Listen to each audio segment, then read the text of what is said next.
rekodkan dulu. Okey, baik. Bab yang ke-8 iaitu berkaitan dengan membina kemakmuran negara. Ingat, bab 7 membina kesejahteraan, iaitu membina kesejahteraan negara dengan dua cara. Perpaduan negara iaitu perpaduan kaum dan integrasi nasional. Itu membina kesejahteraan iaitu membina keamanan negara. Kemudian bab 8 iaitu membina kemakmuran. Apa itu kemakmuran? Membina kekayaan, kemewahan negara. Jadi bab 8 tentang bagaimana cara untuk memewahkan, mengkayakan semua rakyat Malaysia. Jadi sebab itu dalam bab ini kita telah pelajari hari itu iaitu 8.1 tentang pembentukan dasar ekonomi baru. Apa itu dasar ekonomi baru? Iaitu rancangan pembangunan ekonomi. Okey, untuk tempoh daripada tahun 1970 hingga 1990, berlangsung 20 tahun. Okey, jadi dasar ekonomi baru telah kita lihat dan matlamat dia adalah untuk apa? Iaitu strategi dasar ekonomi baru. Yang pertama iaitu membasmi kemiskinan. Maknanya menghapuskan orang-orang miskin. Bukan maknanya menghapuskan tu membunuh. Bukan. Iaitu dengan membasmi kemiskinan tu maknanya menambahkan pendapatan rakyat supaya rakyat tidak lagi miskin. Itu maksudnya. Dia membasmi kemiskinan. Dan juga yang kedua, menyusun semula masyarakat. Supaya dapat mengurangkan pengenalan kaum mengikut fungsi ekonomi. Apa maksudnya cikgu?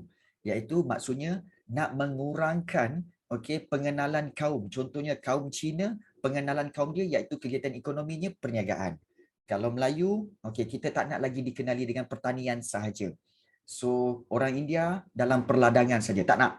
Kita nak supaya semua kaum boleh merasakan semua kegiatan ekonomi. Jadi itu maksud menyusun semula masyarakat. Ya. Baik. Kemudian kita tahu kenapa nak dibentuk dasar ekonomi baru?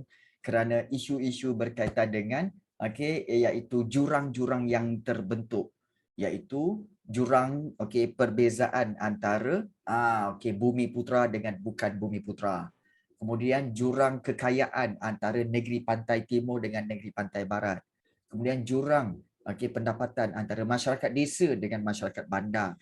Kemudian juga jurang sosioekonomi antara negeri. Ada negeri yang lebih kaya, ada negeri yang kurang. Jadi kita nak kurangkan jurang-jurang itu. Jadi kita telah lihat dasar ekonomi baru. Bagaimana ia dilaksanakan dengan yang pertama meningkatkan taraf hidup rakyat, sama ada di luar bandar ataupun di bandar. Kemudian yang kedua, rancangan buku hijau, iaitu dengan menambahkan pendapatan rakyat melalui kegiatan-kegiatan pengeluaran bahan makanan, iaitu berkaitan dengan pertanian lah. Itu rancangan buku hijau. Kemudian peranan agensi kerajaan, iaitu mempelbagaikan kegiatan ekonomi seperti memberi bantuan dari sudut khidmat nasihat, biji benih dan peralatan dan sebagainya. Itu peranan agensi kerajaan. Kemudian yang keempat, iaitu fungsi FELDA dan pembangunan tanah. FELDA, Federal Land Development Authority. Itu FELDA. Apa tugas dia? Dia buka tanah untuk diusahakan sebagai pertanian. Itu yang keempat. Yang kelima, pembangunan wilayah, iaitu wilayah-wilayah seperti Johor, Terengganu, Pahang dan Kelantan. So dia ada agensi iaitu Lembaga Kemajuan Tanah itu untuk membangunkan wilayah-wilayah itu dengan industri getah dan kelapa sawit. Kemudian yang keenam, pemilikan modal saham, di mana kaum bumi putera digalakkan untuk melibatkan diri dalam membeli modal saham, maknanya membeli saham. Jadi dengan cara apa? ASN dan juga ASB, Amanah Saham Nasional dan juga Amanah Saham Bumi Putera. Kemudian yang ketujuh iaitu pengenalan industri kecil dan sederhana. So menggalakkan rakyat Malaysia untuk melaksanakan industri-industri kecil seperti kraftangan, makanan, pakaian dan juga homestay. Jadi kerajaan akan berikan pinjaman, insentif, okey, dan juga nasihat-nasihat perniagaan. Yang ke-8 iaitu kerajaan membuka pendidikan untuk melahirkan tenaga kerja yang mahir. Seperti sekolah teknik, vocational, maktab perguruan teknik, politeknik dan juga sebagainya. So pendidikan tenaga kerja mahir, dan itulah dia sebagai 8, kita kata sebagai 8 langkah-langkah pelaksanaan dasar ekonomi baru. Habis saja dasar ekonomi baru pada tahun 1990, maka diwujudkan pula dasar pembangunan nasional. DPN, iaitu berlangsung selama 10 tahun. So bermula daripada tahun 1991 hingga tahun 2000. Dan matlamat dia untuk apa? Sekali lagi, untuk agihkan kekayaan kepada penduduk-penduduk Malaysia supaya semua merasai kekayaan daripada ekonomi negara. Dan jadi kalau kita lihat ini untuk apa? DPN adalah menetapkan langkah untuk apa? Untuk membolehkan Malaysia mencapai taraf negara maju daripada semua aspek. Jadi apakah strateginya? So kita telah lihat daripada sudut ekonomi dengan penglibatan pihak-pihak swasta, kemudian juga daripada sudut sosial iaitu memberi insentif kemudahan pendidikan kepada semua kaum, dan juga menyediakan dan menambah baik kemudahan-kemudahan asas tanpa mengabaikan alam sekitar. Jadi itu strategi dasar pembangunan nasional. So hari ini kita nak sambung dengan 8.4 iaitu pelaksanaan dasar pembangunan nasional. Baik, so kita nak lihat 8.4 ini iaitu pembasmian. Tak fulfill the goals. Okey, dasar pembangunan nasional tak fulfill the goals. Okey, dia begini. Dia begini sebenarnya. Okey. Dasar-dasar ekonomi yang dijalankan ini adalah kita kata sebagai menetapkan matlamat. Untuk mencapai dia, sama ada 100% ataupun 80% tercapai atau 50% tercapai, tidak ada masalah. Yang penting kita ada matlamat dan kita berusaha ke arah itu. Jadi, kalau tercapai 100% itu bonus. Tapi kalau dapat 50%, 60%, itu pun sudah cukup baik. Sebab apa? Okey. Baik, terkenang ada seorang bijak pandai, dia kata apa tahu? Hidup ni bukan tentang kemenangan, tapi hidup ini tentang perjuangan. Nampak tak? Hidup ini bukan tentang kemenangan, tetapi hidup ni tentang perjuangan. Berjuanglah. Maknanya menang belum tentu. Tapi berjuang ke arah. Siapa dia, cikgu? Okey. Yang bijak pandai tu siapa? Ya, ada bijak pandai itulah. Adalah. Dia cakap dengan cikgu iaitu hidup ini bukan tentang you must win. No. Tetapi kamu terus berjuang. Berjuang. Herodotus. Roshan kata Herodotus. Ya. Itu maknanya. Maknanya di sini kerajaan menetapkan dasar ekonomi baru. Dasar pembangunan nasional. Kalau kita kata, dia tak capai matlamat cikgu kan, memang kita tak boleh kata, mungkin ada certain part yang kita nampak dia tak capai. But the rest yang lain tu mungkin tercapai. Mungkin 50%, mungkin 60%. So, kita boleh anggap ianya sebagai sebahagian daripada matlamat yang kita kata sebagai tercapai lah. Walaupun tidak 100%. Okey, baik. Siapa tengok belanjawan negara pada hari Jumaat lalu? So yang part tadi tu tak boleh ada isu sensitif. So tak boleh nak direkod. Okey, tak apa. Kita lihat bagaimana pelaksanaan dasar pembangunan nasional. So kalau kita lihat dasar pembangunan nasional iaitu langkah yang pertama, pembasmian kemiskinan. Apa itu basmi? Basmi ni maksudnya hapus. okey, kemiskinan perlu dihapus, tetapi dalam realitinya, okey, kemiskinan tak mungkin boleh dihapus. Realitinya, sebab akan sentiasa ada orang yang, okey, yang miskin, akan sentiasa ada. Jadi, kalau kita lihat di sini bagaimana untuk dihapuskan. Alamak. Sekejap Alamak. Okey, rupanya tak sambung lagi cikgu punya pen ni. Sekejap cikgu nak sambung pen ni. Kejap. Jangan kau lagi. Sekejap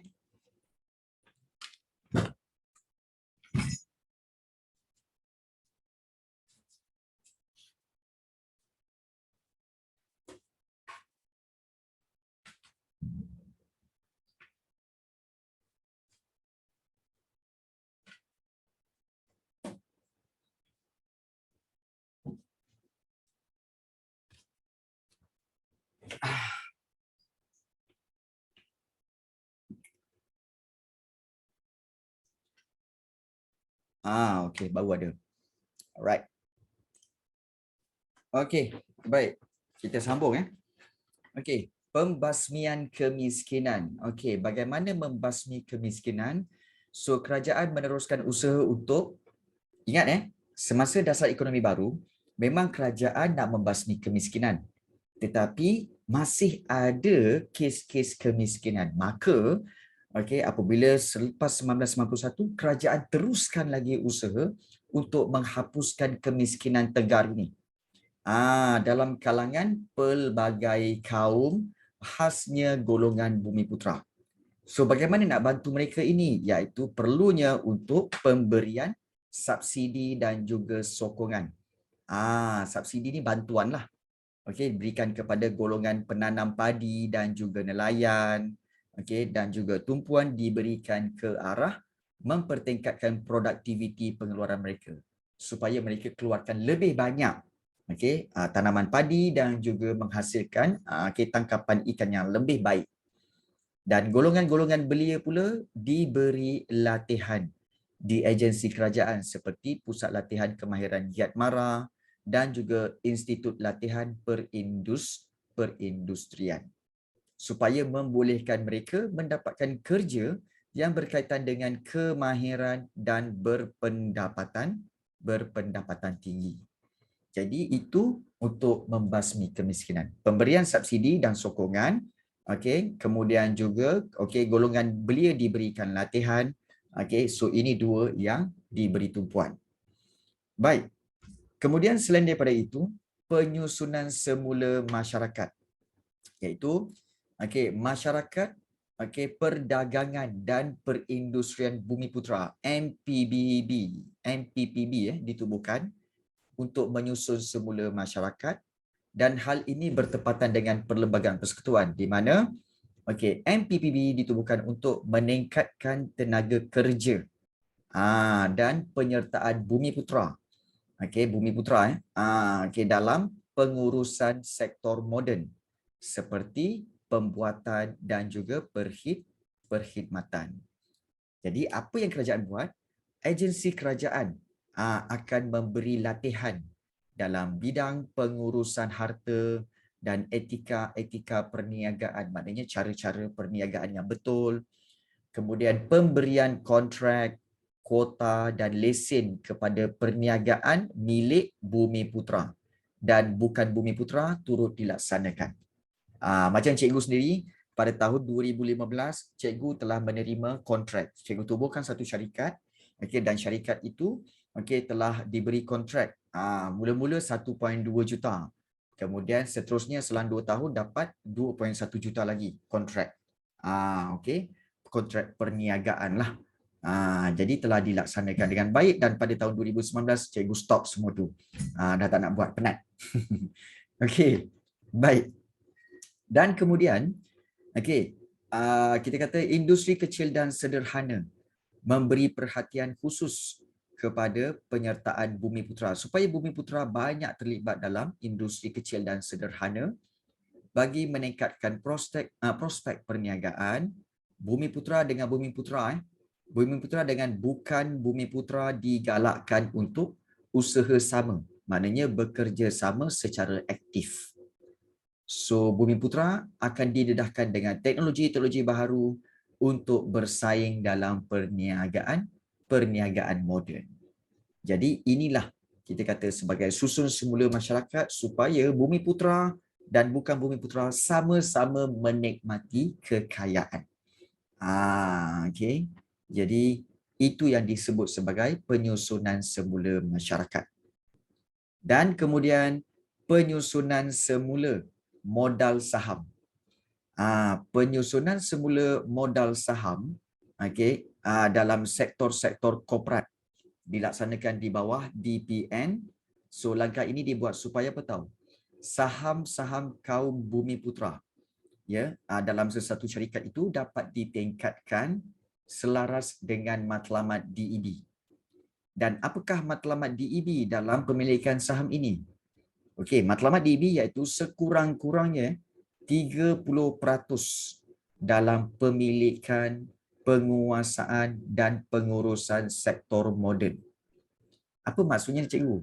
Maksudnya di sini iaitu kalau ada syarikat-syarikat besar, contoh Maxis ke, Celcom ke, Axiata ke dan sebagainya, okey, dia akan membuka saham, okey, pemilikan saham kepada semua rakyat Malaysia dan dipastikan syaratnya 30% daripada saham itu mesti adalah milik Bumiputra. Maknanya Bumiputra yang akan beli saham sebanyak 30% minimum. Jadi ini untuk menggalakkan kaum Bumiputra terlibat dalam pemilikan saham syarikat. Dan untuk memperuntukkan sejumlah saham ini, tindakan diambil melalui program penswastaan. Program penswastaan ini maknanya untuk menswastakan, maknanya untuk memberikan projek itu kepada pihak-pihak syarikat. Supaya projek-projek itu diswastakan, maknanya diberikan kepada pihak-pihak swasta ataupun pihak syarikat kepada Bumiputra. Maknanya syarikat-syarikat Bumiputra akan terlibat dalam projek-projek yang di bawah kerajaan. Contohnya apa cikgu? Contohnya macam ni. Kalau kita lihat contohnya seperti syarikat besar seperti TNB, kemudian Syabas jadi mereka ada saham. Jadi 30% saham TNB, 30% saham Syabas itu perlu diberikan kepada kepada Bumiputra. Diberikan kepada Bumiputra, so Bumiputra kena belilah. Okey. Dan ada sesetengah projek-projek daripada TNB dan projek-projek daripada Syabas perlu juga diberikan kepada syarikat-syarikat Bumiputra supaya mereka boleh menikmati kekayaan hasil daripada projek kerja yang diberikan. Itu penyusunan semula modal saham. Dan penswastaan syarikat perniagaan milik agensi amanah yang dihaskan untuk Bumiputra adalah seperti berikut, iaitu Majlis Amanah Rakyat, Perbadanan Nasional Berhad dan juga Perbadanan Kemajuan Ekonomi Negeri. Di mana inilah dia agensi-agensi yang dihaskan untuk Bumiputra supaya boleh membantu pemilikan modal. Bukan senang kerajaan dah fikir semua-semua ni. Bagi cikgu mungkin kamu akan kata cikgu, kerajaan ni tak bagus, but then apa yang dijalankan, apa juga rancangan kerajaan, bagi cikgu kita patut sokong. Sebab apa? Dia punya projek itu adalah memang untuk membantu rakyat. Ya, memang membantu rakyat. Cuma kalau ada masalah-masalah tertentu seperti kita tahu kerajaan Malaysia ada banyak masalah isu seperti rasuah dan sebagainya. Itu bukan masalah kerajaan tapi masalah individu itu. Individu itu yang telah melakukan kesalahan itu. Macam korang lah kan. Katakanlah sekolah korang. Sekolah, cikgu tahu Venus sekolah Subang Bestari. Betul Venus Subang Bestari. Betul. Baik. Kamu tahu tak Subang Bestari ni terkenal dengan sekolah couple. So banyak couple sana, couple sini, couple sana, couple sini, macam yes cikgu. Ya betul. Tetapi sebenarnya yang couple tu beberapa orang sahaja. Tetapi takkanlah nak disalahkan seluruh sekolah, betul tak? Betul cikgu. Jadi yang salah Sendiri yang salah pula nak salahkan orang. ya betul. Jadi yang salah tu adalah yang couple-couple itu. Takkanlah satu sekolah pun salah. Dia bukan macam tu ya. Jadi cikgu tahu ya perkembangan sekolah-sekolah korang ni semua cikgu tahu. Okey, jadi jangan membongaklah. Cikgu tahu. Okey. Baik. Okey. So itu penyusunan semula modal saham. Ingat DPN. Okey. Apakah cara pelaksanaan dia? Yang pertama pembasmian kemiskinan. Okey, yang kedua penyusunan semula masyarakat dan juga penyusunan semula modal saham. Okey. Dan juga pembangunan wilayah. Cikgu, macam lebih kurang sama je macam dasar ekonomi baru. Dia lebih kurang sama. Cuma ingat tahun yang berbeza. Dasar ekonomi baru tahun 1970 hingga 1990. Pembangunan ataupun dasar pembangunan nasional daripada 1991 hingga tahun 2000. So tahun yang berbeza. Mula-mula DEB, lepas tu DPN. Ya. Tapi dia membawa matlamat yang sama daripada DEB, dia sambung kepada DPN. Itu yang kamu kena take note benda tu ya. Baik. Dan kalau kita lihat pembangunan wilayah, kerajaan sebenarnya masih meneruskan rancangan pembangunan wilayah untuk meningkatkan integrasi ekonomi. Masih meneruskan rancangan pembangunan wilayah ni ya. Okey. Dan usaha untuk memperbaiki ketidakseimbangan pembangunan wilayah ini memudahkan pencapaian kesamarataan pendapatan antara kaum. Contohnya macam fungsi MARDI. Apa itu MARDI? Malaysian Agriculture Research and Development Institute, iaitu Institut Penyelidikan dan Kemajuan Pertanian Malaysia. So fungsi MARDI telah ditingkatkan dalam pertanian. Dan konsep pertanian pintar digunakan untuk meningkatkan hasil pertanian. Pertanian pintar ni macam mana cikgu? Pertanian pintar ni biasanya kan, dia akan kita kata sebagai menggunakan kita kata sebagai kapasiti tanah itu sepenuhnya. Contohnya, kalau katakan dia ada sebidang tanah dan kalau katakan mereka tanam getah. Ingat pokok getah ni kalau ditanam, biasanya dia nak membesar tu at least 5 tahun. So sementara 5 tahun tu nak buat apa? Takkan tak nak makan apa-apa. So sementara 5 tahun tu, di antara pokok getah dengan pokok getah tu, mereka boleh mula menanam pokok-pokok lain seperti jagung. Sebab jagung boleh tumbuh selama 6 bulan dan boleh dapat hasil. Selepas 6 bulan tu, boleh tanam pula tebu. Dan tebu boleh dihasilkan selama 6 bulan juga. Dia maknanya gunakan kapasiti sepenuhnya tanah tu. Sementara pokok getah membesar. Jadi ini yang dikatakan sebagai pertanian pintar. Jadi itu yang disarankan oleh kerajaan. Dan cikgu tahu sebab cikgu pun dulu petani juga. Petani juga. Baik. So kalau kita lihat itu pertanian pintar. Kemudian penyebaran industri terpilih digalakkan untuk mendorong sektor swasta menempatkan semula kilang-kilang tambahan yang kurang maju dengan kemudahan fizikal, pendidikan, kesihatan dan perumahan. Maknanya ada setengah kilang, kilang-kilang yang kurang pencemarannya akan dibina di kawasan-kawasan yang berhampiran dengan bandar. Supaya apa? Supaya mudah untuk para pekerja datang ke tempat kerja. Jadi ini dikatakan penyebaran industri, menempatkan semula kilang-kilang tambahan yang kurang maju itu dan disediakan dengan kemudahan fizikal, pendidikan dan kesihatan serta perumahan. Dan kawasan-kawasan ini akan menjadi pusat pertumbuhan baharu ekonomi yang dapat menyumbang kepada pembangunan wilayah. Okey.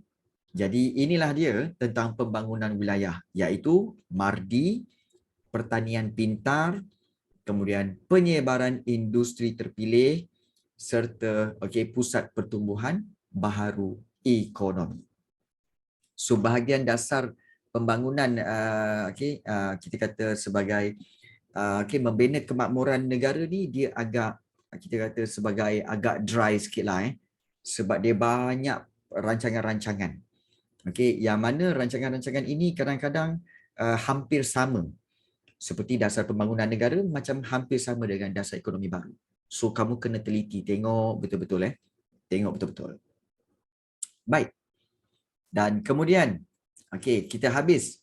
Kalau kita lihat daripada dasar pembangunan nasional, bagaimana dilaksanakan, iaitu yang pertama pembasmian kemiskinan. Yang kedua, penyusunan semula masyarakat. Yang ketiga, penyusunan semula modal saham. Ini yang ketiga. Dan yang keempat, pembangunan wilayah. Ini yang keempat, pembangunan wilayah. Jadi, kalau di sini, yang ini paling penting. Yang ini paling penting untuk kamu ingat. Sebab soalan selalu tanya tentang apakah projek dan apakah kesannya. Ini yang kamu kena ingat. Sebab soalan selalu keluar tentang apakah dasar ekonomi baru dan apa aktivitinya, dan apakah dasar pembangunan nasional dan apakah aktivitinya. Tapi soalan ada tanya, apakah kesan, impact dan apakah pencapaian DEB dan DPN. So take note begini take note tentang perkara ini, iaitu kalau dari sudut pencapaian, kena tengok daripada aspek-aspek tertentu. Iaitu pertama dari sudut aspek sosial. Kemudian yang kedua kita akan tengok dari sudut apa? Dari sudut aspek ekonomi. Aspek sosial dan juga aspek ekonomi. So kita akan tengok dulu dari sudut aspek sosial. Dari sudut aspek sosial, iaitu of course, kita tak dapat hapuskan. Tetapi ingat dasar ekonomi baru dan dasar pembangunan nasional ini memang telah menurunkan kadar kemiskinan. Betul. Penurunan kadar kemiskinan itu memang berlaku. Iaitu kalau kita lihat kadar kemiskinan di Malaysia berjaya dikurangkan. Itu bagus. Berjaya dikurangkan. Dan usaha kerajaan telah membuka peluang pekerjaan yang banyak dan telah menambah pendapatan isi rumah. Kalau kamu ingat lagi back to tahun 1990-an 1990-1991 telah mula diperkenalkan piring mangkuk ayun Astro tu. Mangkuk ayun Astro tu diperkenalkan tahun 1991. Siapa pula main macam tu? 91, 92. Dan pada waktu itu, untuk dapatkan mangkuk ayun tu dengan decoder tu, harga dia mencecah 1,200. Dan hanya orang-orang tertentu yang mampu menggunakan Astro. Tetapi sekarang ni, korang tengok Astro. Hampir semua rumah ada Astro. Hampir semua rumah ada Astro. Maknanya apa? Kemajuan tu. Itu kemajuan. Nampak tak? Jadi perubahan taraf hidup masyarakat. Dulu TV1, TV2, TV3. 1, 2, 3, 1, 2, 3. Tu je. Sekarang ni kau 100 channel. Tengoklah sampai muntah. Kan? Bukan semua tengok pun. Kan? Jadi itu yang kita katakan sebagai kadar kemiskinan telah pun berkurangan. Berkurangan.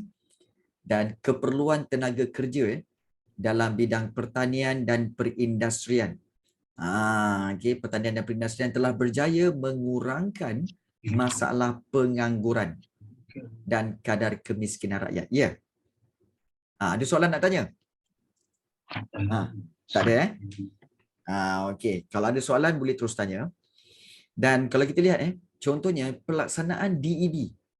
DEB, dasar ekonomi baru ni, telah menyebabkan kadar kemiskinan penduduk dapat dikurangkan daripada 49.3% pada tahun 1970, hampir separuh kepada 17.1% saja pada 1990. Nampak tak? Maknanya, kalau dulu hampir separuh rakyat Malaysia miskin, sekarang ni dapat dikurangkan kepada 17.1%. Maknanya, tercapai. Kemudian bila DPN meneruskan usaha untuk membasmi kemiskinan, maka dapat mengurangkan kadar kemiskinan kepada 7.2% saja. Pada tahun 2000. Jadi ini terbukti bahawa DEB dan DPN sebenarnya berjaya. Cuma tidak dapatlah 100% terhapus kemiskinan itulah. Nampak So daripada aspek sosial, penurunan kadar kemiskinan. Yang kedua iaitu pencapaian DEB dan juga DPN ialah peningkatan kualiti hidup. Di mana kalau kita lihat kualiti hidup rakyat Malaysia telah meningkat, di mana kualiti hidup rakyat meningkat, perkara ini dapat dilihat dari aspek apa? Peningkatan tahap kesihatan rakyat yang semakin baik. Aspek pendidikan pun semakin baik. Pemilikan barang keperluan asas dan penyediaan infrastruktur seperti hospital untuk keperluan rakyat juga telah meningkat. Dan kualiti hidup ini menunjukkan kesejahteraan rakyat dan kemakmuran negara semakin baik selepas tahun 1990. Itu peningkatan kualiti hidup. Dan daripada tahun 1990 telah muncul hospital-hospital swasta. Contohnya di Kuala Lumpur ada Glen Eagles, kemudian di Subanjaya ada SGMC, Subanjaya Medical Center. Jadi itu menunjukkan bahawa rakyat mampu untuk mendapatkan perkhidmatan kesihatan daripada hospital swasta. Jadi itu maknanya apa? Maknanya peningkatan kualiti hidup rakyat. Bagus tu. Kan? Kemudian mungkin kat sini ada siapa yang lahir di SJMC tak? Kalau korang ni tak tahulah kan. Ada siapa kat sini yang lahir di SJMC, Subanjaya Medical Center? Ada? Tak ada Okey. Baik. Yang ketiga. Yang ketiga iaitu kemunculan golongan pertengahan. Okey. Dasar ekonomi baru dan DPN berjaya meningkatkan penyertaan Bumiputera dan bukan Bumiputera dalam pekerjaan di bandar, dan perkembangan ekonomi menyebabkan keperluan terhadap bidang kerja ini semakin meningkat, dan mereka ini dianggap sebagai golongan pertengahan dalam masyarakat. Dan masyarakat baharu ini juga memberikan sumbangan yang besar kepada pendapatan dan kemakmuran negara. Apa itu golongan pertengahan, cikgu? Okey. Dalam ekonomi, kamu biasa dengar kan? Iaitu golongan-golongan seperti, kita tahu kan, kat Malaysia ni dia ada kategori seperti, golongan iaitu ada B40, betul? Kemudian ada M40, betul? Dan juga T20, betul? Pernah dengar tak ni? Golongan B40, pernah kan? Baik, apakah perbezaannya, cikgu? Dan apa itu B40, M40, T20? Sebenarnya B40 adalah merujuk kepada pendapatan. Di mana kalau B40 ni merujuk kepada penduduk yang berpendapatan below below 3,000, I think. 3,500 rasanya. 3,500 untuk satu rumah. Pendapatan income dia bawah 3,500 itu dipanggil B40. Dan kenapa 40? Maknanya di Malaysia ni ada lebih kurang 40% rakyat yang below, income dia below 3,500. Kemudian untuk M40. M40 itu adalah middle income. Dan middle income tu biasanya pendapatan dia di antara 4,000 hingga membawa kepada 10 atau 11,000. Plus minus lah. Begitu. Dan di Malaysia golongan pertengahan, ini dipanggil pertengahan ni, middle, ada lebih kurang 40% rakyat. Rakyat yang berpendapatan di antara 4,000 hingga 11,000 sebulan. Ya. Dan untuk T20, biasanya pendapatan dia, kita T tu ialah top. Top. So, dia punya pendapatan biasanya di antara 12,000 hingga mungkin ke 20,000 dan ke atas lah. 12,000 ke atas. So, untuk yang ini, dia di Malaysia ni ada 20%. 20% rakyat Malaysia adalah golongan T20. Jadi, kalau kita lihat, rakyat Malaysia telah ramai muncul dalam kalangan M40. Ini dipanggil golongan pertengahan. Ini dipanggil golongan pertengahan. Yang mana golongan pertengahan ini, mereka lah yang banyak berbelanja dan juga banyak membayar cukai dan sebagainya. So, munculnya golongan pertengahan. Itu kesan daripada apa? DPN dan juga DEB. Kesan daripada DPN dan juga DEB. So, inilah sumbangan besar kepada pendapatan dan kemakmuran negara. Serta, yang keempat, iaitu masyarakat perdagangan dan perindustrian Bumiputera. Bila ada DEB dan DPN, maka telah terbentuk masyarakat MPPB, iaitu masyarakat perdagangan dan perindustrian Bumiputera. Diwujudkan. Dan golongan ini telah membentuk kelas Bumiputera komersial yang melibatkan diri dalam sektor korporat. Golongan ini memberikan faedah kepada peningkatan taraf hidup golongan miskin dengan tawaran pekerjaan dalam syarikat dan industri yang dimiliki oleh golongan ini. Siapakah golongan-golongan yang dimaksudkan ini? Antara nama-nama besar dalam masyarakat perdagangan perindustrian Bumiputera ni adalah seperti nama-nama seperti ini tau. Mungkin korang pernah dengar kot. Antara nama-nama MPPB so MPPB antara masyarakat pembangunan dan juga golongan-golongan korporat ini antara nama yang terkenal adalah seperti kita kata seperti Robert Kwok. Anda tahu Robert Kwok? Dia ni adalah nombor 1 terkaya di Malaysia. Kenapa dia terkaya di Malaysia? Dia adalah pemilik kilang gula. Iaitu kata cikgu kilang gula Perai rasanya. Dan sekarang dia juga pemilik hotel Shangri-La. Shangri-La Hotel. Shangri-La Hotel. Jadi tu Robert Kwok. Orang Malaysia juga. Kemudian juga golongan masyarakat seterusnya seperti Ananda Krishnan. Pernah dengar? Ananda Krishnan. Pernah dengar tak nama ni? Tak pernah dengar Tak. Ananda Krishnan, dia memang kaya, harta dia memang bilion juga. Kalau tak salah cikgu, dia punya kekayaan tu dalam 60 atau 70 bilion.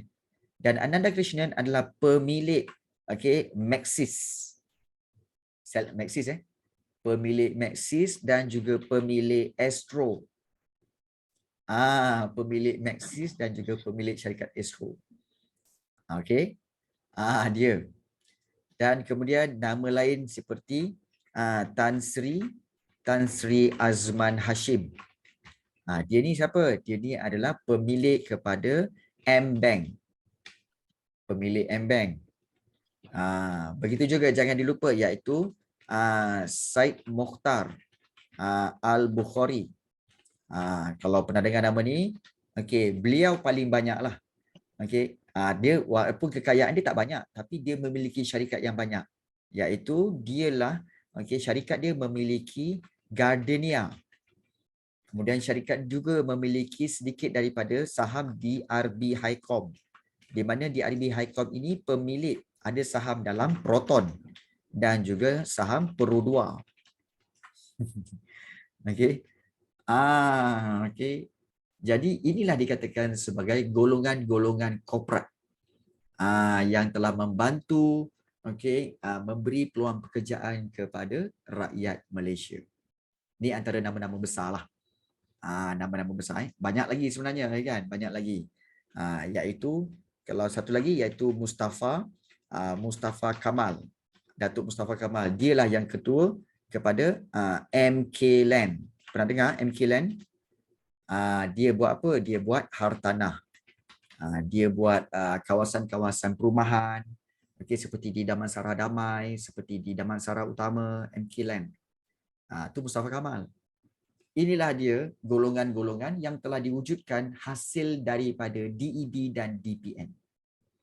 Mewujudkan golongan-golongan golongan kaya yang mana syarikat-syarikat mereka telah pun memberikan peluang pekerjaan kepada rakyat Malaysia. Jadi bila kekayaan bilion-bilion ni, korang terbayangkan tak? Macam mana agaknya hidup orang-orang yang bilioner ni? Macam mana agaknya hidup orang bilioner ni? Adakah sentiasa bermewah-mewahan apa semua? Pernah tak kamu ikuti perkembangan hidup mereka? Satu, cikgu pernah baca tentang apa tahu? Baca tentang Tan Sri Mokhtar Al-Bukhari, iaitu pemilik Gardenia, pemilik DRB Highcom yang ada Proton dan Pro2 semua tu kan. Baik, dia kata apa? Memang dia tu dicatatkan kekayaan dia sebanyak berbilion-bilion. Tapi dia kata apa tahu? Saya tetap pakai Proton perdana. Kalau pergi mana-mana saya pakai Proton perdana. Dan kalau saya makan pun still lagi makan nasi sepinggan, dan juga lauk seperti biasa. Jadi sebenarnya tak ada beza pun. Dia kata tak ada beza pun saya dengan orang lain. Nampak tak? Jadi Itu tujuh dia humble, cikgu. Dia humble. Jadi dia tak perlu tunjukkan kekayaan dia. Dia penting hidup macam orang biasa. Jadi kalau orang yang kalau kamu tengok dalam IG tu kan, tunjuk duit, kaya, tunjuk kereta mewah apa semua, tunjuk rumah macam istana apa semua kan. Sebenarnya dia tak kaya. Dia tak kaya pun. Dia tunjuk yang dia kaya tapi dia tak kaya pun sebenarnya. Sebab kalau orang betul-betul kaya, dia takkan tunjuk. Orang yang betul-betul kaya bilioner kat Malaysia ni, dia tak tunjuk pun dia kaya. Dia lek-lek je. Kan. Contoh macam Nafi Iman. Kau tengok Nafi Iman tu. Kaya tu. Kan. Lek-lek je tengok. Betul Nafi Iman? Kan. Jadi dia buat macam tak ada apa-apa je. Jadi kekayaan tidak mengubah manusia itu sebenarnya. Ia tidak mengubah manusia. Okey. Baik. So, kita telah lihat daripada sudut aspek sosial, di mana kalau kita lihat dari sudut aspek sosial, penurunan kadar kemiskinan, peningkatan kualiti hidup, kemunculan golongan pertengahan dan juga munculnya masyarakat perdagangan dan perindustrian bumi putra. Banyak. Dan juga kalau kita lihat, apakah pencapaian dasar ekonomi baru? Bagaimana pencapaiannya? Pencapaiannya iaitu pembangunan pendidikan. Di mana kalau kita lihat, pembangunan ekonomi memerlukan tenaga kerja yang mahir yang berpendidikan. Selepas 1990, berlaku pertumbuhan institusi pendidikan di bawah kelolaan pihak kerajaan dan swasta. Maknanya wujudnya kolej-kolej swasta pada zaman ini. Jadi, permintaan yang tinggi dalam bidang perindustrian dan juga K-ekonomi. K itu sebenarnya stands for knowledge. Maknanya ekonomi berdasarkan pengetahuan. Maknanya berdasarkan ilmu. Jadi, pendidikan tinggi telah memperbaiki taraf hidup rakyat Malaysia. Sebab, back to 1990s, sesiapa yang ada degree, sesiapa yang ada diploma, mereka boleh mendapat pendapatan yang lebih baik daripada orang yang sekadar SPM. So pembangunan pendidikan ini penting. Dan itulah pencapaian dalam DEB dan juga DPN. Kemudian juga pencapaian dari sudut pengangkutan dan perhubungan. Di mana kalau kita lihat, pelaburan dibuat oleh pihak kerajaan dan swasta dalam bidang pengangkutan untuk memenuhi keperluan perindustrian serta perdagangan. So, apa yang dibuat? Jaringan sistem laluan yang lebih moden telah merancangkan aktiviti ekonomi negara termasuklah ke kawasan pedalaman. Di mana, okey, kalau kamu nak tahu, di seluruh Malaysia, okey, tahap ataupun darjah ketersampaian telah pun meningkat. Maknanya apa maksudnya cikgu? Maksudnya adalah hampir semua kawasan di Malaysia ini boleh dicapai ataupun boleh sampai dengan sistem laluan yang moden. Sampai kawasan pedalaman pun ada jalan raya. So itu kemudahan pengangkutan. Dan sistem pengangkutan memudahkan proses integrasi, iaitu proses penyatuan antara Semenanjung Malaysia dengan Sarawak dan juga Sabah. So itu bagusnya. Okey, dasar ekonomi baru dan dasar pembangunan nasional, DPN ya. Dan okey, yang terakhir tentang pencapaian dari segi aspek sosial, iaitu perkembangan wilayah-wilayah tertentu. Maknanya membangunnya wilayah-wilayah tertentu. Contoh, okey, dengan adanya DEB dan juga DPN, maka menyebabkan munculnya bandar-bandar baharu. Seperti Felda Segitiga Jengka ni menjadi sebuah bandar. Dan bandar ini dikenali sebagai Bandar Tun Abdul Razak. Bandar Tun Abdul Razak pada 7 Julai 2011. Dan Jengka ditubuhkan dalam projek Segitiga Jengka oleh Felda, dan nama Segitiga Jengka ini, Segitiga Jengka ini merangkumi 3 daerah, Temerloh, Maran dan juga Jerantut. So apa yang jadi bandar kat situ cikgu? Bayangkan kawasan Felda itu, dalam tu ada hospital, ada bank, ada institusi pendidikan seperti UiTM, ada MARA, ada institut latihan. Jadi, dengan adanya pembangunan wilayah, dengan adanya Felda, dengan adanya DEB, DPN, maka telah mewujudkan bandar baharu yang lengkap dengan kemudahan infrastruktur seperti Bandar Tun Abdul Razak. So maknanya bagus sebenarnya. Iaitu dasar pembangunan, dasar ekonomi baru dan juga dasar pembangunan nasional. Penurunan kadar kemiskinan, peningkatan kualiti hidup, kemunculan golongan pertengahan, kemudian masyarakat perdagangan dan perindustrian bumi putra, kemudian juga pembangunan pendidikan, pengangkutan dan perhubungan, serta juga perkembangan wilayah-wilayah tertentu. Itu pencapaian dari sudut aspek sosial. Manakala dari sudut aspek ekonomi pula, maka negara kita, oleh kerana ada DEB dan juga dilaksanakan dasar pembangunan nasional ini, maka negara kita telah terlibat dalam perindustrian berteknologi tinggi. Jadi pada tahun 1980-an, perkembangan industri berat. Industri berat ni sebenarnya adalah industri menghasilkan enjin yang besar-besar, kapal, besi, loji gas. Itu adalah industri berat. Kita belajar tadi kan, ada IKS, industri kecil dan sederhana. Kemudian ada industri berat. Dan industri berat ini bertujuan untuk memperkukuhkan asas perindustrian negara dan menambahkan kemahiran rakyat dalam bidang teknologi yang lebih tinggi. Dan perkembangan ini, maknanya perindustrian berteknologi ini menggunakan jentera-jentera moden, dan industri teknologi tinggi ini dikendalikan oleh HiCom. Apa itu HiCom? HiCom ini adalah The Heavy Industries Corporation of Malaysia Berhad. Itu The Heavy Industries Corporation of Malaysia, dipanggil HiCom.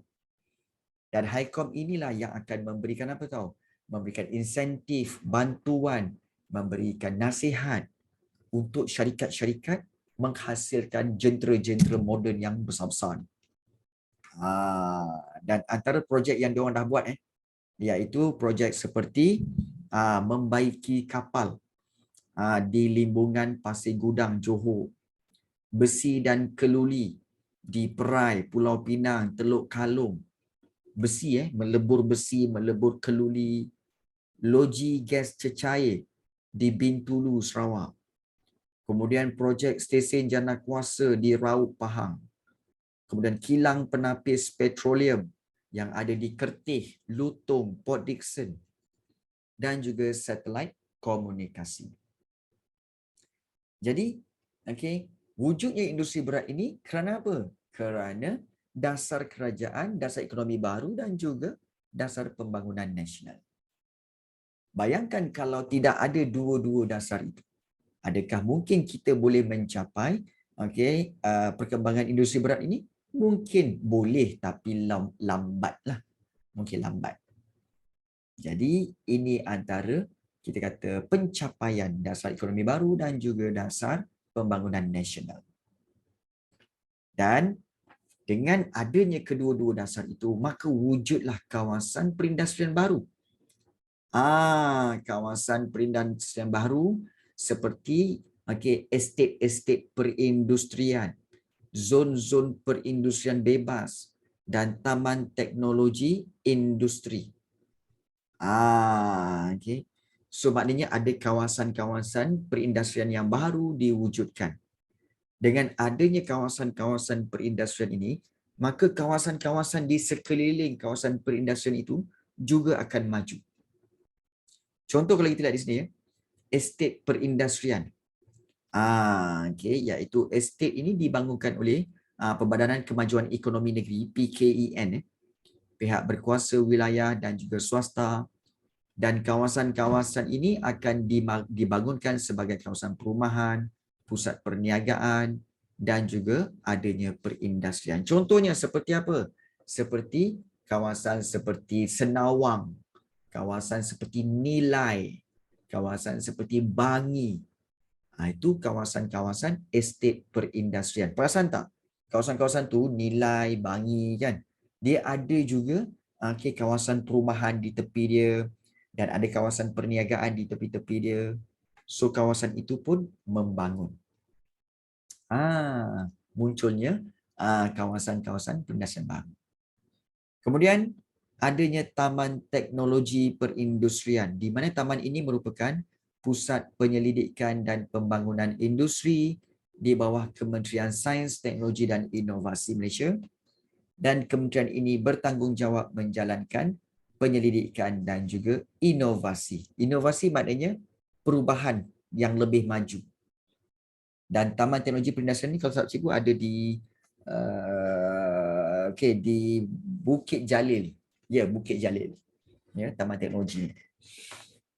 Dan juga wujudnya zon perindustrian bebas, di mana zon ini adalah kawasan perdagangan pelepasan cukai. Tujuan dia untuk menarik pengusaha untuk melabur, dan zon ini sering digunakan oleh syarikat multinasional. Maknanya syarikat-syarikat antarabangsa lah. Contohnya macam zon perindustrian bebas di Sungai Way di Petaling Jaya. Apakah syarikat besar yang ada kat situ? Dulu ada syarikat Motorola. Kemudian juga ada Western Digital. Western Digital yang buat apa tahu? Yang buat hard disk komputer tu. Hard disk komputer tu kan, Western Digital kan. Dia pasarkan seluruh dunia tu. Tapi kilang dia di mana? Kilangnya di Sungai Way. Begitu juga zon perindustrian bebas di kawasan Shah Alam, juga di kawasan Rawang dan banyak lagi. Jadi kawasan-kawasan itu adanya syarikat multinasional. Dan ini menyebabkan kawasan sekitarnya seperti Sungai Way, Shah Alam juga membangun. Jadi inilah dia kewujudan kawasan perindustrian baru. Dan aspek ekonomi, pencapaian dari sudut aspek ekonomi yang paling penting yang kamu kena tengok iaitu kita telah menghasilkan kenderaan buatan Malaysia, iaitu apabila kerajaan tubuhkan HICOM dan Kajian Dasar Perindustrian Malaysia pada tahun 1983 telah menggalakkan pertumbuhan industri kereta dan motosikal buatan Malaysia. Nampak tak? Bila ada HICOM, Heavy Industrial Company of Malaysia, so mereka buat kajian bagaimana nak hasilkan enjin, bagaimana nak menghasilkan industri berat, buat kenderaan semua, maka telah menggalakkan negara kita untuk menghasilkan kereta sendiri. Ingat bukan semua negara ada kemampuan untuk menghasilkan kereta sendiri tau. Dalam dunia ni kalau tak cikgu, cuma ada 23 ke 25 buah negara yang menghasilkan kenderaan. Kenderaan sendiri. 23. Tapi cikgu, Ya.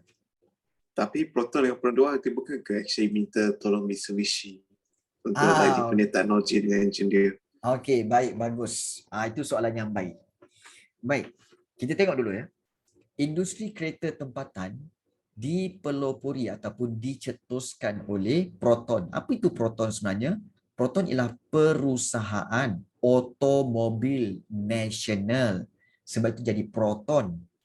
Ya, Proton dan perusahaan automobil yang kedua. Sebab itu dipanggil Pro 2. Ingat nama tu Proton dan Pro 2. Baik. Balik kata-kata Venus. Okey, bukankah Proton ini baik sebenarnya macam ni.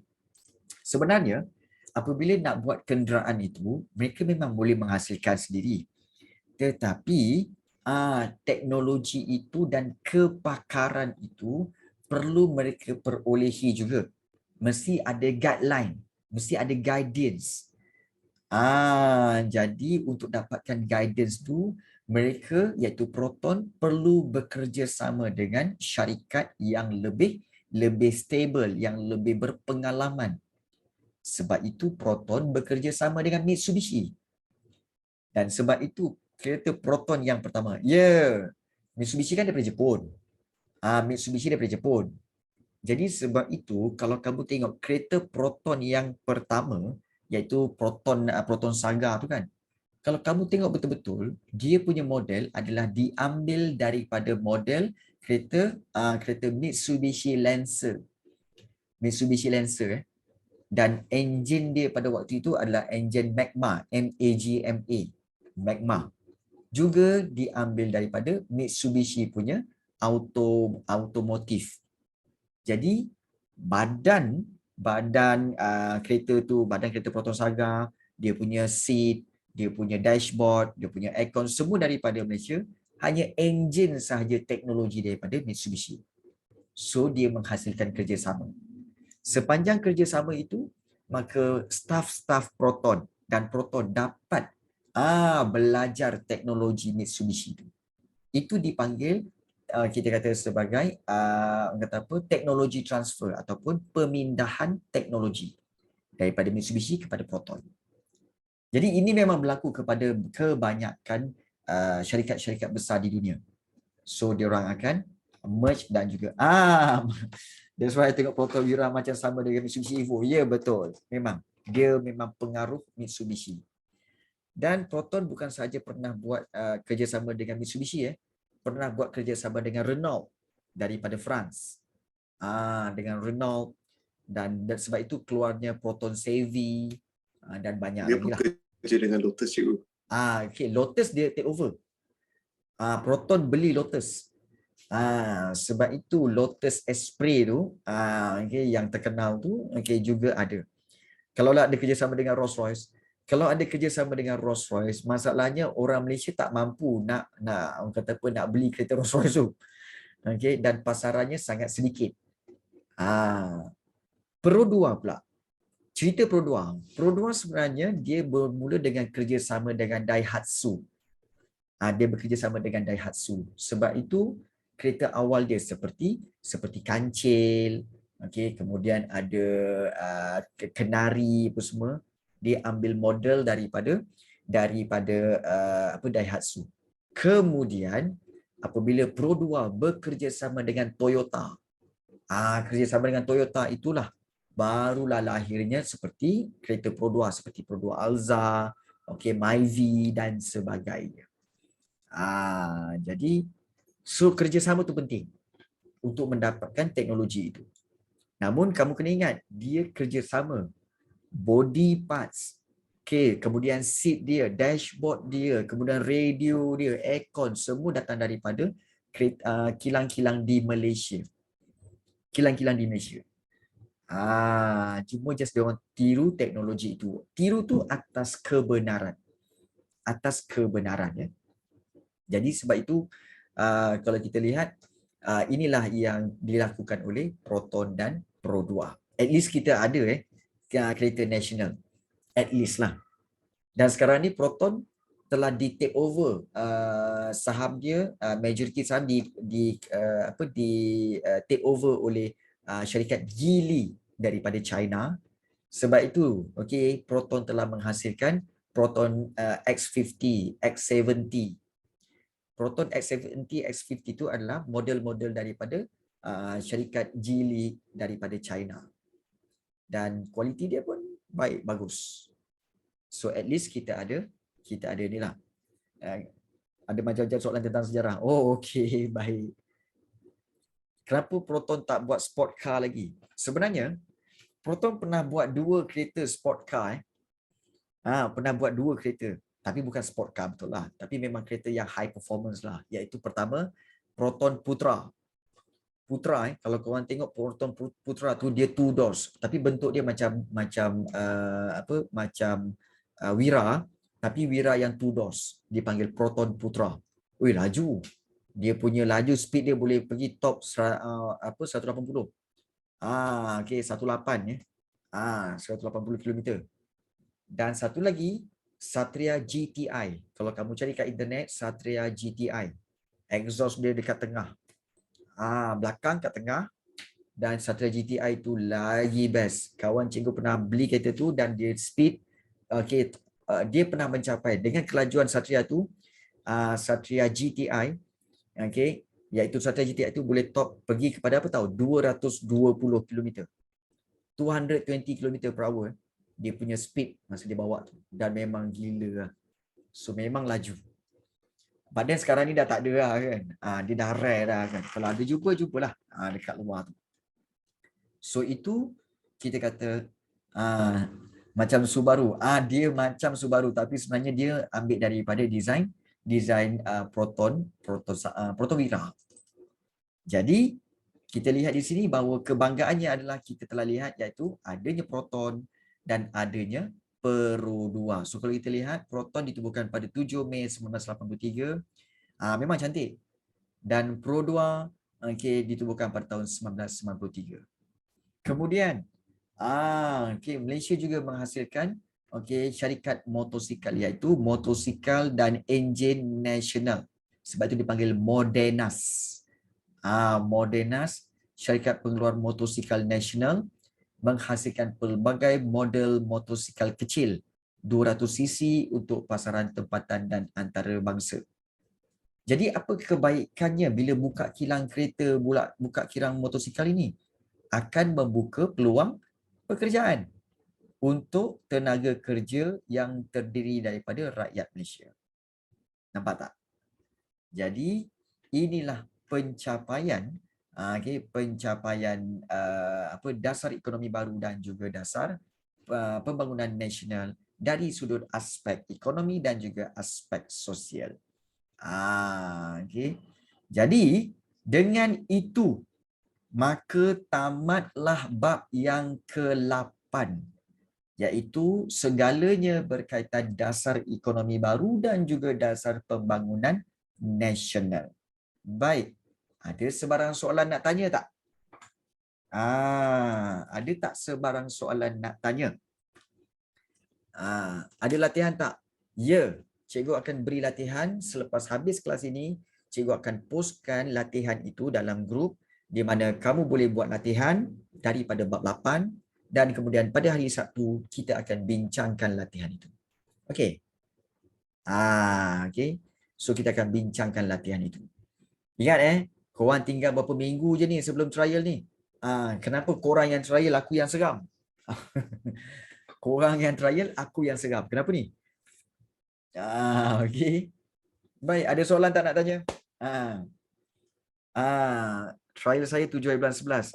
Okey, 7 hari bulan 11 Tak apa. Minggu ni kita akan habiskan bab 8 dan insya-Allah pada minggu depan kita akan buat bab 9 dan insya-Allah juga pada minggu cuti yang ada di Pavali tu cikgu akan buat satu seminar ataupun bengkel persediaan trial SPM di mana cikgu akan keluarkan semua kertas-kertas soalan trial yang sebelum ini untuk kita bincangkan. Fizikal ke online? Kalau fizikal tak dapat lah Jack. Fizikal ramai yang jauh ni. Cikgu berada di Subang Jaya.